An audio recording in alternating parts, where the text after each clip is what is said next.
രാജ്യത്തെ ആദ്യ community skill പാർക്കായ Kaushal കേന്ദ്ര ചവറയിൽ തുറന്നു.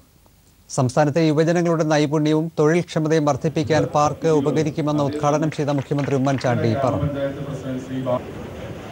പല അവസരങ്ങളും പാഴാക്കിയ കേരളം ഡിജിറ്റൽ ലോകത്തിലേക്കുള്ള മുന്നേറ്റത്തിന് ഇത്തരം സംരംഭങ്ങൾ പ്രയോജനപ്പെടുത്തണമെന്ന് മുഖ്യമന്ത്രി നിർദ്ദേശിച്ചു.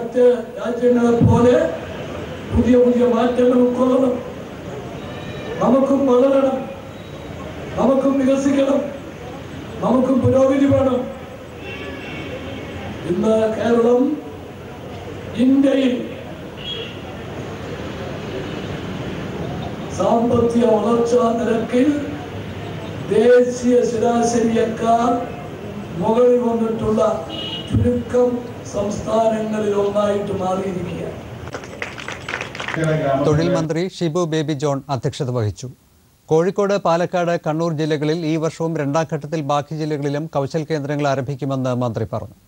1.5 കോടി രൂപ ചെലവിൽ ലോക നിലവാരത്തിലൊരുക്കിയ കൗശൽ കേന്ദ്രത്തിൽ ഗ്രാമീണ യുവാക്കളുടെ തൊഴിൽക്ഷമത വർദ്ധിപ്പിക്കാനുള്ള സംവിധാനങ്ങൾ ഒരുക്കിയിട്ടുണ്ട്.